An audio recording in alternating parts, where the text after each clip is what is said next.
Hello, everyone, and welcome back to the Financial Freedom course. In today's topic, we'll be talking about a budget and saving plan. You want to create an income and expenses spreadsheet. So this is quite a complex thing to get started with, but what you do is you have a list of all of your sources of income. Perhaps you only have one source of income, your primary job, or maybe you have 5 or 6 different sources of income. Whatever it is, no matter how small it is, then that is what you want to list on your sources of income. And you want to break them down. You want to see, I make this amount of money for my main job. I make this amount of money for my side part-time job or some of my hobbies I make some money from. Even your bank interest, write that down. That is a source of income for you. Then you want to lay out all of your expenses as well.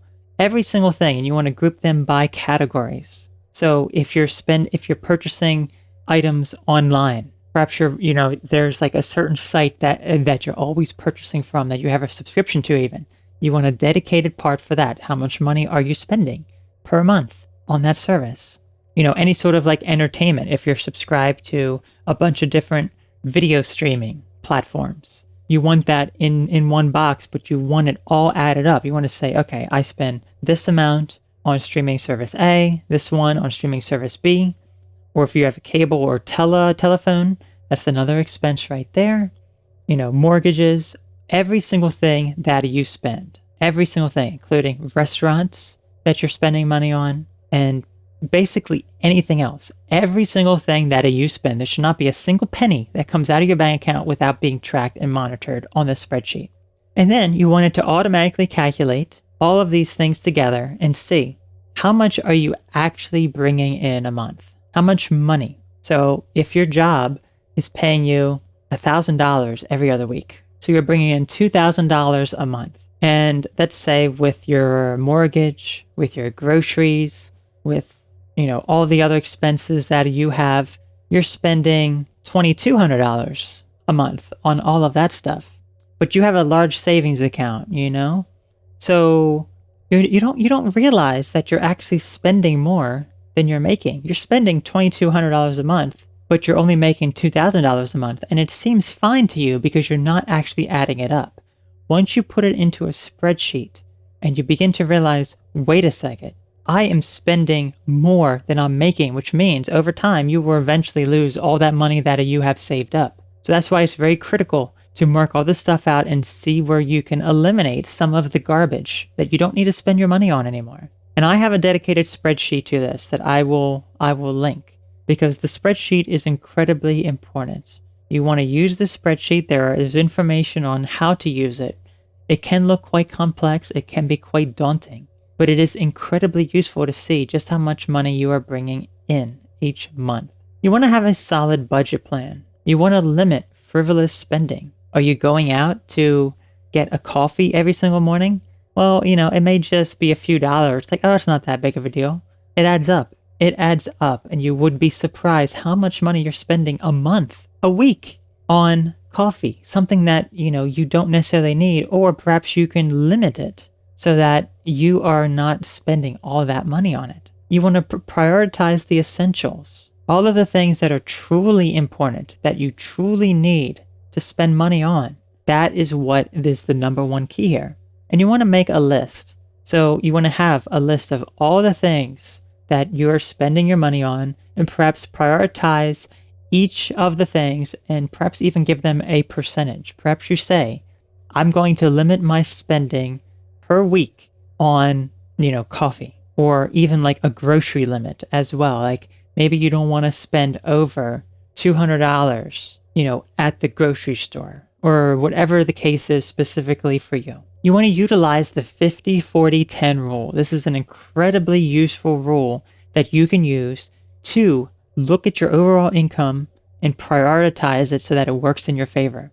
So 50% of your income needs to go towards what you need to survive, as well as the essentials. These are things such as your bills, your home, food, and paying off debt, another big one, or if you have a business, any sort of business expenses. Now, by bills, we're specifically talking about utility bills, any sort of home bills, not frivolous bills such as entertainment and stuff like that. No, these are bills that are essential to you living or your home or things along those lines. So that's where 50% of your income should be going towards.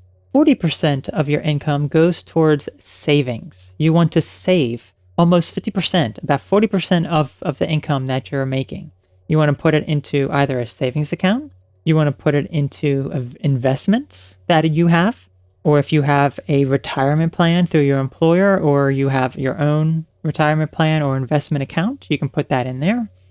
Or if you have real estate as well, if you invest in property, or even just fixing up some of the things around your house to have it have a better resale value, can be considered a form of saving because it is appreciation. And that's what savings is all about. It's about appreciation. It's not about depreciation. When you put money into something that is savings, it's supposed to grow. This is where your money grows. So you put it in there and it grows. And then 10% of your income goes towards the things that you want or things that are just non-essential. These are things such as your entertainment or your subscription services, things that are not necessary for your overall, financial success. These are things such as entertainment or subscription services, things along those lines. Or if you go on vacations, this is something that is non-essential. And as well as coffee. We talked about coffee. That's also another one that's just not important, that you do not need, and it is considered a non-essential. So only put small amount of money for that. All those things combined. Now, the thing to note here is if you make a decent amount of money and 50%, covers, far more than all the things that you would need, then put more of that into your savings. Okay. So if you're making $5,000 a month, okay, but all of your essential needs are maybe only $1,500 a month. Okay. Because you live a pretty conservative lifestyle. You don't have high rent. You don't, buy too many groceries or anything, and you pay off all of your bills, relatively cheap stuff. So that leaves you with $1,000 extra out of that 50%. So put that extra $1,000 into your savings, put even more into savings so that you can continue to grow your wealth. In our next part, we're going to be specifically talking about investments.